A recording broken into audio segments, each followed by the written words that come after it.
Baik ya, ini nampak ini ya. Nampak, Pak. Pertama dulu kan, ini kan perangkat yang Anda biasa lihat ya, LAN tester. Jadi ini kan biasanya digunakan untuk menguji pemasangan kabel yang sudah ada. Jadi kalau misalnya kita memasang kabel cross ataupun straight itu kan bisa kita lakukan dengan LAN tester ini. Ini sudah biasa dipakai kan? Iya, Pak. Oke ya. Nah, jadi kalau kita lihat di sini sudah kita tinggal pasangkan aja ini ke LAN tester kita, kemudian kita cek ya seperti ini. Itu dulu ya. Jadi nanti kita lihat lagi yang berikutnya. Jadi Anda hanya tinggal ngecek aja. Nah, pertanyaan saya adalah gini. Jika kita ingin setting Mikrotik router, maka kan saya harus memasangkan kabel dulu ke perangkat laptop saya. Benar nggak? Benar, Pak. Ya. Nah, jadi jenis kabel yang harus saya pasang itu kabel straight apa cross? Strike. Iya, jadi kita harus memasang kabel straight. Nah, jadi secara prinsip sebenarnya kabel straight itu dipasang jika kita menggunakan perangkat dengan mode yang berbeda. Kan gitu ya, itu straight. Itu aja ingat kuncinya. Tapi jika kita menggunakan perangkat dengan mode yang sama, maka kita harus menggunakan kabel cross. Bisa dipahami maksud Bapak? Mode yang sama, Bisa, misalnya gini. Bisa, Pak. Kalau router dengan router, itu kan mode yang sama. Switch dengan Ini switch, perangkat. itu mode yang sama. Tapi kalau switch dengan laptop, misalnya kan, itu kan mode yang berbeda. Paham ya? Jenis perangkatnya gitu ya, Pak? Iyalah jenis perangkatnya. Jadi nanti kan kalau Anda misalnya disuruh memasang jaringan, Anda lihat aja, oh ini modenya sama nggak ya gitu. Jadi kalau switch dengan switch, kabelnya cross, gitu. Kalau tentang teknik pengkabelan, saya rasa itu Anda sudah tahu lah, nggak usah lagi kita bahas ya kan, yang mana warna kabel cross, yang mana kabel straight ya kan, paham ya? Jadi prinsipnya gitu, asal dia menggunakan mode yang sama, pasti itu harus cross. Tapi kalau mode yang berbeda, maka itu adalah straight. Jelas ya, itu dulu. Paham ini kira-kira? Paham, Pak. Oke, good. Nah, kemudian yang berikutnya, saya punya perangkat ini access point. Ya, access point. Kemudian ini juga saya punya access point. Ya, nampak ini kan? Ini juga access point. Bisa dilihat ini? Bisa, Pak. Bisa, Pak. Kira-kira apa beda kedua perangkat ini? Kalau yang bulat ini adalah access point yang biasa digunakan di indoor ya. Artinya dalam ruangan. Kenapa? Karena jangkauannya juga lebih pendek dan daya tahannya lebih lemah dibandingkan yang outdoor. Jadi kan kalau kita memasang access point kan bisa di dalam ruangan dan bisa di luar ruangan, itu maksudnya. Bukan berarti yang outdoor ini nggak bisa dipasang di dalam ruangan, bisa aja ya, makin bagus kalau dalam ruangan ya, makin kencang dia kan. Hanya kan harganya pasti lebih mahal. Bisa dipahami kira-kira? Bisa, Pak. Nah, tapi kalau kita misalnya menghubungkan antar gedung misalnya ya, antar gedung, bayangkanlah misalnya kita dari Vcom ke Rektorat contoh dengan menggunakan access point. Ini kan kita kan akan masang access point-nya kan di luar gedung. Kenapa di luar gedung? Karena gini, secara prinsip sebenarnya gelombang access point itu menghindari adanya halangan. Jadi semakin banyak halangan sebenarnya semakin nggak bagus jaringannya. Makanya kan orang kalau memasang jaringan itu kan kenapa dia harus pakai GPS kan? Karena kan dia harus melihat lokasi yang tepat, kemudian bentuk geografisnya gitu. Ini kan semua perancangan manajemen jaringan juga ini. Bisa nggak dipahami? Terkadang kan gini, Bapak pernah buat apa namanya? Bapak pernah ngerjakan satu proyek lah dulu tentang jaringan ini kan? Jadi Bapak belum memahami betul pada waktu itu tentang bagaimana cara kerjanya, kan gitulah. Yang pasti Bapak tahu masang jaringan. Bisa nggak diikuti maksud saya? Nah, Bisa, begitu saya pasang access point-nya, saya udah pasang bagus ini, udah dibor pun dindingnya. Begitu terpasang ke sebelahnya, udah jaringannya itu warnanya udah nggak kencang lagi, nggak hijau lagi, udah merah pun. Nah, terakhirnya kita baru lihat, oh ternyata iya, artinya apa? Kalau kita menggunakan perangkat wireless, itu memang sebisa mungkin dan sebaiknya itu menghindari halangan. Jadi jangan memasang wireless di balik tembok. Balik tembok maksudnya gini, ya kalau di balik tembok tetapnya di balik tembok kita pasang kan, karena kan kita pasang bornya itu kan. Maksudnya mengarahkannya itu ke penerima berikutnya itu harus yang bebas halangan. Jangan misalnya di balik tembok ke sana misalnya kan, yang satu lagi penerimanya ke sana sampai wassalam pun nggak akan nyambungnya itu kan, gitu maksudnya. Bisa dipahami ya? Bisa, Pak. Nah, jadi hal-hal seperti ini juga menjadi perhatian sebenarnya. Makanya kan seperti yang kemarin kita bahas, disimulasi dengan menggunakan tracer kita sudah oke, fix, nggak masalah. Tapi begitu di lapangan, nah ini masalah juga. Makanya nggak pernah ada orang jaringan yang bisa langsung hanya dengan cerita-cerita aja bisa masang jaringan. Nggak mungkin itu. Nggak mungkin. Misalnya kita nelpon nih, mau masang jaringan di mana, di kantor ini, oh beres, sekian. Nggak akan mungkin itu, nggak mungkin. Kenapa demikian? Karena dia harus melihat geografisnya. Karena itu akan berpengaruh kepada biaya. Paham ya? Nah, jadi Anda melihat, sekarang kan gini, seperti yang tadi saya bilang kan, saya dulu seperti itu pemikiran saya beli aja akses point. Oh, yang ini hanya 350 saya pikir. Terus begitu saya tanya yang bentuknya panjang ini, kenapa ini harganya 600 ya? Oh, ini outdoor katanya kan. Outdoor. Jadi saya tanya ke tukang tokonya kan cuma bilang gini aja sama kita. Kalau yang ini Pak, jangkauannya itu sampai 500 meter. Kalau yang ini, yang segi 4 yang outdoor ini jangkauannya sampai 15 km katanya. Kan gitu aja kan yang dia bilang ke kita. Bisa dipahami kan? Jadi saya kan berpikir, itu gedung itu nggaknya sampai kilometer itu. Saya pikir ngapain buang-buang uang kan gitu ya dalam pemikiran kita. Ngapain harus buang-buang uang sampai beli yang segini banyak, segini mahal gitu. Orang 15 km jarak gedungnya pun hanya 10 meter. Saya pikir, saya beli aja yang indoor. Menghemat biaya kan? Nah, hanya sebulan aja nyatahan ini, habis itu udah rontok. Karena memang yang indoor itu memang ya diperuntukkan untuk indoor, artinya daya tahannya itu pun lebih lemah. Saya sudah 3 kali memasang, artinya saya sudah beberapa kali lah memasang jaringan antar kantor sama wilayah gitu. Jadi itu semua belajar dari pengalaman. Bisa dipahami ya? Nah, pertama kan kita berpikir, ini mudahnya ini kita pikir. Nah, ternyata salah. Nah, kemudian kita beli yang outdoor. Yang outdoor itu pun kita lihat juga. Jadi akses point itu kan, makanya kalau Anda lihat kenapa tower didirikan di tempat yang paling tinggi, supaya dia tidak kena halangan apapun. Itu sebenarnya. Dan supaya jangkauan dia bisa kepada semua wilayah. Nanti outdoor itu pun bermacam-macam variasinya ya. Nah, kalau yang saya tunjukkan tadi ini kan outdoor yang standar apanya ini? Standar apa lah saya bilang ini ya? Standar Pak. Ya, standar apa lah ini? Standar kantor apalah, kantor-kantor kecil lah ini kan gitulah. Misalnya kantor kepala desa, kantor camat itulah ini standarnya ini. Dan itu pun dipasang, nggak pula lah langsung dipasang di bawah tiang ya kan? Karena kalau di bawah tiang pun ini paling usianya, paling tahannya pun paling jago ini 2 tahun ini. Itu udah jago lah ini. Nah, kalau mau yang lebih bagus ada lagi gitu loh. Kebetulan yang ada di lab ini yang kayak gini, yang standar kepala desa. Ngerti maksudnya kan, standar kepala desa. Sama seperti yang ini tadi saya bilang kan, ini pun kan standar kepala desanya ini, standar kantor desa. Jadi nanti jangan pula Anda terkejut. Kemarin Pak Parasen nunjukkan kayak gini akses point di tempat kami ini kok beda-beda dia. Ini kan standarnya beda-beda dia. Paham ya? Standar kepala desa artinya harganya harga desa gitulah. Ngerti maksudnya ya? Paham. Nah, jadi hal yang pertama dulu yang saya mau ingatkan ke Anda kan, maunya tadi kita kalau bisa sepertinya bulan depan kita akan tatap muka praktek ya. Saya mau bilang gini, saya akan bicara dari pengalaman. Yang pertama memang apapun yang harus kita kerjakan dengan jaringan, hal yang pertama yang harus kita pahami adalah kita mengenal alatnya dulu. Itu dulu yang pertama. Karena akan sulit kita membayangkan pada saat alatnya nggak kita kenal. Bisa diikuti ya.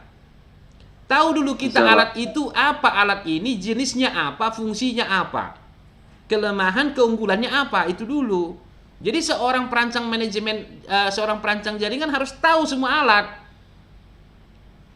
Nah, karena nanti kan pada saat disampaikan oleh masyarakat ataupun yang meminta kita memasang jaringan, kita kan harus analisis itu. Oh, bentuk gedungnya seperti ini, jaraknya seperti ini. Kan kita harus menganalisis barang mana yang harus saya pasang, kan gitu kan? Ya kalau kita nggak kenal alatnya, gimana pula kita menganalisisnya? Nah, paham ya? Kalau misalnya hanya masalah menghubungkan komputer 6 biji, 6 unit di dalam satu ruangan, dan itu pun hanya ruangan kecil aja, mana lebih bagus Anda rasa, pasang kabel atau tanpa kabel? Menurut Anda? Pakai wifi Kabel. tanpa kabel. Jadi inilah dia kan, Anda pun belum tahu juga itu. Kita lihat juga nanti. Yang di dalam ruangan itu kan harus Anda analisis juga, laptop atau PC. Kan ini juga dia. Makanya saya bilang analisis dulu dia. Kalau laptopnya dia, oke lah sudah punya perangkat wireless. Akan lebih hemat memang, lebih murah kita masang wireless. Sudah jelas itu kalau laptop semua. Tapi kalau sempat PC gimana kita masang wireless? Kan terpaksa beli wireless USB lagi kita. Ya, Kemarin saya baru pasang jaringan di Sirami-Ramian, tap tank. Sudah? Nah, itulah dia yang saya bilang itu. Jadi ya memang karena via telepon kan, berapa banyak Pak yang mau dipasang, saya bilang. Oh hanya 2 unitnya Pak katanya kan. Kantor apa? Kantor SD, sekolah dasar. SD negeri. Paham kan? Saya berpikir, oh ini di kantor guru ini. 2 unit. Saya berpikir memang udah pastilah laptop ini, saya pikir, karena kan punya guru kan, nggak mungkin lah guru bawa PC, saya pikir. Ya udah, saya belilah yang kayak gini kan. Ini kan kalau access point wireless ini kan dia kan dari modem ya, dari udah ada mereka pasang jaringan IndiHome di sana. Di kantornya kan. Jadi ya udah saya ambil aja nanti ke access point ini, saya pikir. Saya beli aja ini, berapa rupanya bu access point-nya? Berapa access point-nya? Access point-nya ini kan hanya 275-nya, saya bilang. Betul lah dipasang. Rupanya sampai di sana apanya yang laptop PC yang ada. Gimana lah itu? Yang udah mubazir itu namanya itu kan. Gitu dia. Inilah kalau analisis manajemennya nggak bagus. Terakhirnya tumpur lah perusahaan. Paham ya? Nah, kemudian yang kedua, kita harus melihat juga area itu area publik atau area privat. Kalau area publik artinya yang lalu lalang orang cukup banyak, jangan coba-coba pasang kabel, akan masalah kita. Artinya orang akan selalu keluar masuk, paham maksud saya? Paham Pak, Karena Humanera. itu nanti akan masalah kan pada saat Anda masang kabel, bisa diikuti kan? Bisa Bisa, Pak. Pak. Bukan karena nggak bisa kita pasang kabel, bisa. Tapi kan kita harus memikirkan juga efisiensinya mana. Oh ini kan akan banyak orang keluar masuk. Jadi misalnya seperti bagian pendaftaran lah. Rame orang lagi, ngantri duduk. Dan bisa-bisa saja kapanpun itu ruangan itu bisa dirubah strukturnya. Misalnya sekarang pendaftaran, dipasang bangku. Habis itu bangkunya dikosongkan. Itu pun harus Anda analisis. Mana yang lebih tepat. Jelas ya? Jelas, Pak. Baik. Nah, jadi kita kenal alatnya, kemudian kita lakukan analisis terhadap alat itu, ini tepatnya di mana, seperti apa bagusnya pemasangannya. Terus yang kedua, Anda kenal tipenya seperti yang tadi. Oh, ini menggunakan mana jenisnya. Nah, yang berikutnya, kalau kita mau masang fiber lagi, ya kan? Itu akan beda lagi perangkatnya, macam-macam ini. Ya, tapi kalau untuk ke kantor kepala desanya masang 2 kabel, gak usah lah pula Anda tawarkan pasang fiber, itu nanti kepala desanya stroke lah. Masa 2 laptop di kepala desa pasang fiber, kalian bilang pula supaya jamin Pak kepala desa terkoneksi. Memang jamin, uangnya pun jamin. Kan gitunya itu maksudnya kan? Baik. Nah, kemudian kita ke bagian kita yang tadi. Kita bicara tentang mikrotik router. Ya, ini dia mikrotik router. Jadi ini router board 450. Ini sebenarnya sudah router zaman penjajahan Jepang. Discontinued. Jadi, tapi inilah yang ada tersedia dulu di sini, yang bisa saya kasih tunjuk.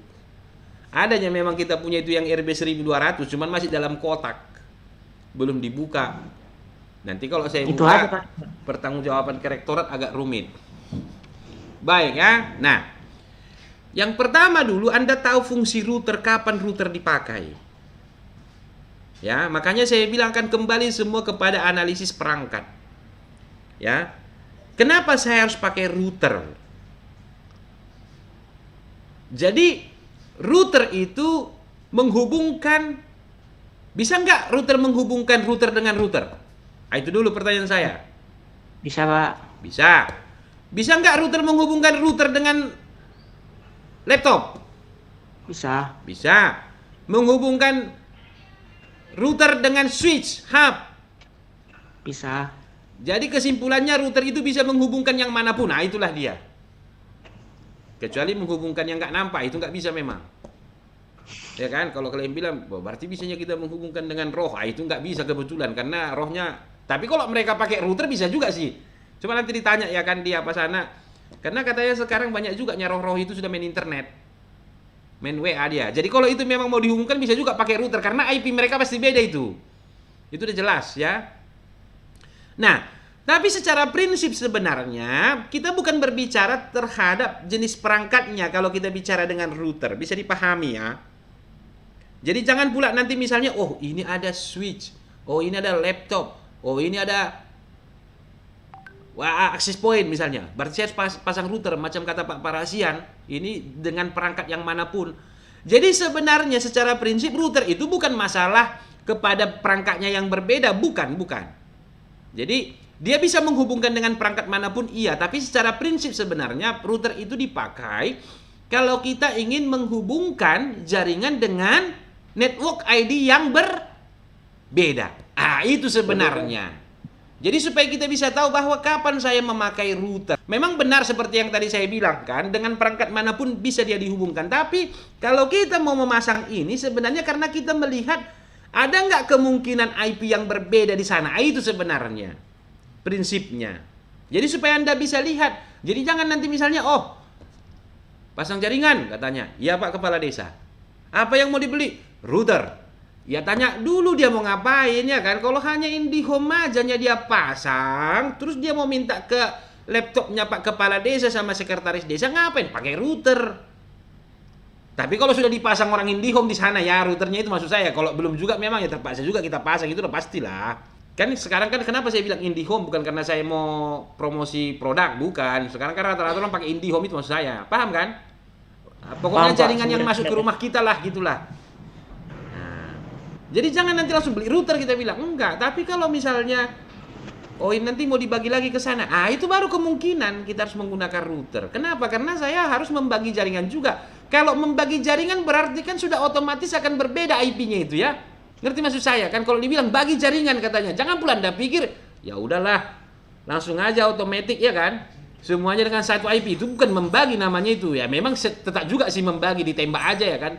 Tapi kalau dibilang dibagi jaringan udah pasti ada prinsip bahwa kemungkinan akan berbeda IP-nya. Nah, terkadang kan gini dia, saya terkadang kan dari pengalaman ya, dari pengalaman saya lihat beberapa juga mahasiswa yang saya bawa kalau saya kerja di luar, proyek di luar, dia tahunya memasang IP-nya dan men-setting routernya, tahu dia. Pada saat kita ajari di kampus, pahamnya dia. Tapi begitu dia ke lapangan, dia nggak tahu yang mana ya harus dibeli, yang mana yang harus dipasang. Nah, terkadang ini yang jadi masalah. Memasangnya tahu, iya, tapi pada saat disuruh membangun, ini baru gugup. Beli apa lagi ya? Jadi yang dia tahu hanya beli kabel aja. Habis itu beli access point aja, gitu. Beli switch. Terkadang kan kita juga harus tahu, oh ini kayak mana ini, harus pakai mana, gitu loh. Nah yang berikutnya, kalau kita lihat di sini portnya ini kan, secara umum semua kan samanya ini. Tapi bukan maksud saya secara umum lubangnya sama, ya macam-macam. Kalau ini kan hanya 1, 2, 3, 4, 5 kan, portnya kan. Ya Pak. Nah, jaringan yang masuk ke dalam router, biasanya itu dari jaringan publik masuknya ke port nomor Ether 1. 1. Itu harus itu. Ethernet. Jadi nggak usah Anda pikirkan Anda buat ke port nomor, oh inilah supaya lebih gampang ke port nomor 5 aja kalian bilang kan. Itu nanti datanglah nanti router itu, selamat pagi bos, katanya sama kita. Tergantung sih Pak. Tergantung apa maksudnya? Tergantung kebutuhan. Iya kan artinya untuk layanan IP yang masuk kan ke port 1, setelah kita bagi baru bisa ke port yang lain gitu loh. Iya sebenarnya. Cuman kan kalau biasanya di lapangan Pak, itu boleh aja kemanapun dia masuk Pak. Mau dia di port 1, mau di itu karena sudah dia setting. Iya, kalau kalaupun apapun tergantung sih Pak. Intinya tergantung lah Pak. Iya, kalau kita kan misalnya kan artinya kan gini maksud Bapak ya. Kalau kita hanya menggunakan default aja iya bebas. Nah, kalau Paham. kita hanya default aja iya. Tapi kan dalam hal ini kan kita bicara tentang manajemennya. Jadi manajemen itu pembagiannya kan bahwa jaringan yang in itu harus dari port nomor 1 dulu gitu loh. Ya. Paham ya? Ya Paham, kalau paham. kita hanya meneruskan aja memang iyalah. Baik. Nah setelah itu maka kita pasanglah ke port-port berikutnya. Itulah yang akan mengeluarkan gateway ke jaringan-jaringan yang lain. Jadi kalau misalnya Anda punya tiga lah saya bilang, 3 jaringan lah. Dari satu jaringan publik. Tahu maksudnya kalau saya bilang 3 jaringan, berarti IP-nya udah pastilah 3 jenis gitu maksudnya ini. Iya Pak. Nah, paham ya? Jangan pula kalian pikir 3 jaringan yang mana yang masuk Bapak ini. Kabelnya, tanpa kabelnya. Mau kabel, mau nggak kabel, pokoknya 3 lah jaringannya gitulah itu. 3 jaringan itu berarti 3 gateway-nya, 3 network ID-nya. Jadi kalau misalnya seperti kemarin kan, saya dapat nomor IP contoh ya dari publik ya. 201.193.10.10 contoh ya. Itulah yang masuk kan dari internet, misalnya dari Telkom. Udah, saya mau lab A 192.168.1. Saya mau lab B 192.168.2. 2 titik-titik seterusnya itu maksud saya. Kalian teruskan aja ya kan. Iya Pak. Saya mau lab C 192.168.3. Kan 3 itu jaringannya itu. 3 Pak. Nah, maka itu semua akan disetting di port yang ini. Inilah menjadi gateway ke semua lab itu maksudnya. Ini kan berarti kalau Anda lihat ini kan berarti hanya tinggal berapa lagi di sini bisa jaringan? 4. 1 2 3 4. Ah gitu. Berarti hanya tinggal 4 ini yang bisa. Makanya nanti kalau banyak dia terpaksa banyak lagi. Nah, jadi ini pun jadi pertimbangan juga ini kita membeli router ini ya kan. Jangan pula nanti kita beli yang hanya segini, rupanya pengembangan jaringan beli barang lagi kita. Nah, sekarang secara default pada saat ini kita beli nomornya adalah nomor berapa ini ya? 192.168.01-nya ini, 00. IP default MicroT Pak. Iya, berapa? 88.1. 88.1. Iya Pak. Itu IP defaultnya pabrikasinya MicroT. 192.168.88.1. Ya, coba lu colokkan dulu ya. Gitek enggak ya? Oke. Nah, kalau sudah, jadi kan kita pasang gini dia. Ya kan? Masukkanlah ke laptop. Iya, Pak. Ya, coba ya, saya cek dulu ya. You want.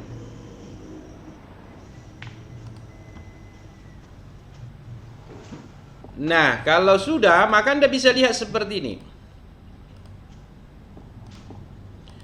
Saya menghubungkannya dengan Winbox. Kalau Anda lihat di sini nomornya itu berarti udah nomor berapa lah ini sekarang? Apanya ini? Router saya ini.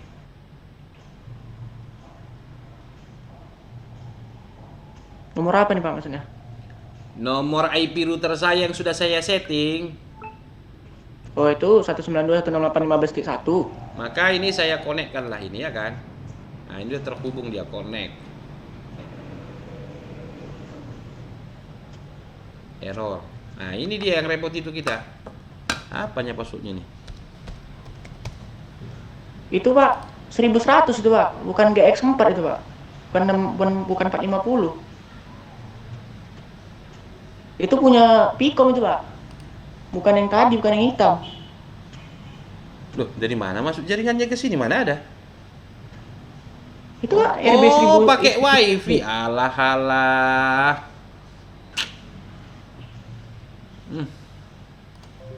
Sebentar. Makanya saya bingung tadi. Bapak pakai 65450 kok 1100.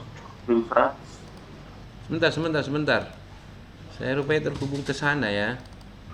Ke Ethernet hidupkan aja Pak. Walaupun jaringannya hidup nggak masalah.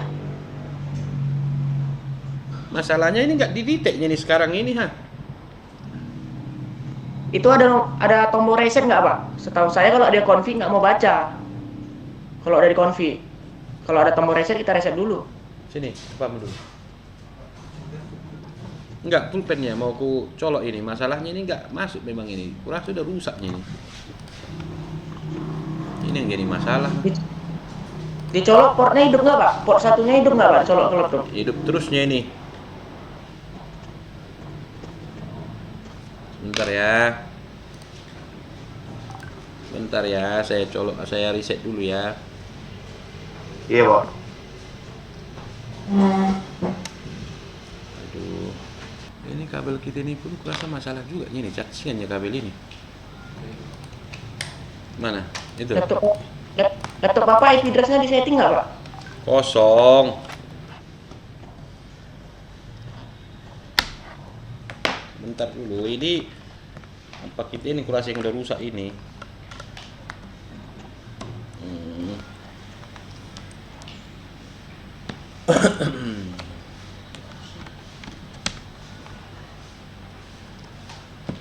Oke.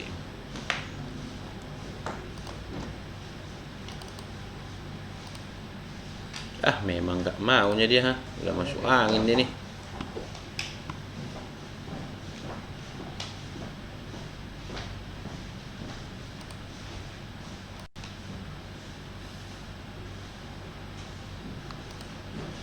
Baik.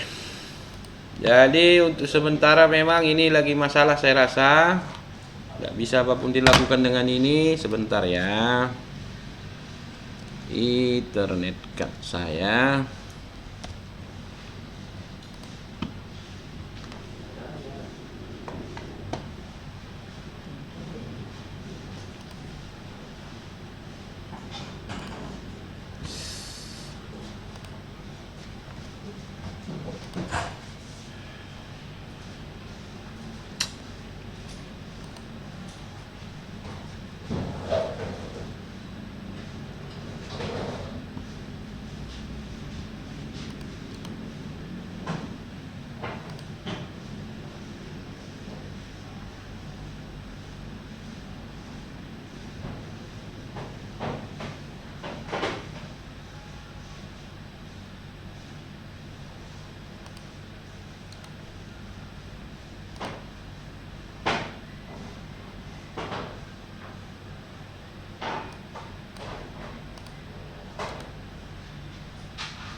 Oke.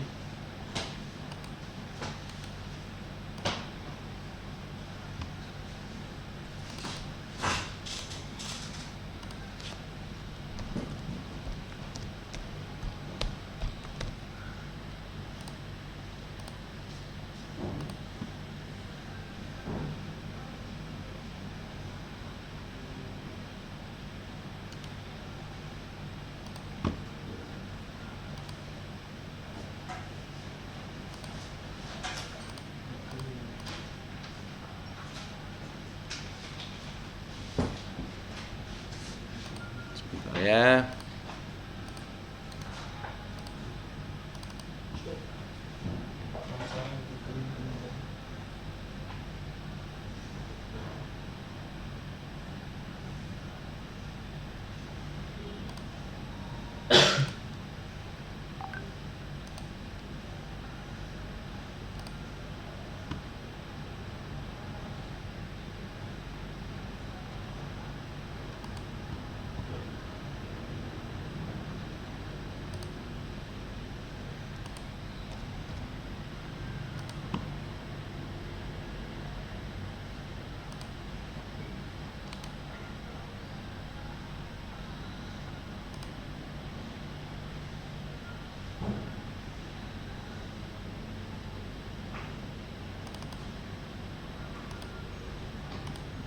Ya, jadi itu dulu lah untuk hari ini. Ini masalahnya juga saya nggak bisa terhubung dengan manapun. Kemudian kita cobalah, kalau bisa saya coba dulu minggu depan dengan apa ya? Gimana caranya kita buat ya? Saya cobalah pakai kamera eksternal dulu ya kan, biar langsung Anda sorot, Anda lihat dulu ya kan semua. Itu aja dulu dah. Baik. Ini memang ada masalah kayaknya dengan ini nih. Ya memang ini usianya pun saya dulu kuliah pun udah ini juga saya pakai memang. Nah, jadi saya pun dulu kuliah tahun berapa itu ya? Tahun 90-an udah ini juga saya pakai memang. Jadi masih yang ini juga barangnya nih. 70. Tahun Si awet, 70 ya. udah meninggal lah kita. Baik. Nah, itu dulu ya yang pertama. Jadi Anda tadi udah melihat ada berapa perangkat, kemudian ada router, kemudian Anda juga harus melihat ada perangkat software ya sebagai simulator. Oke.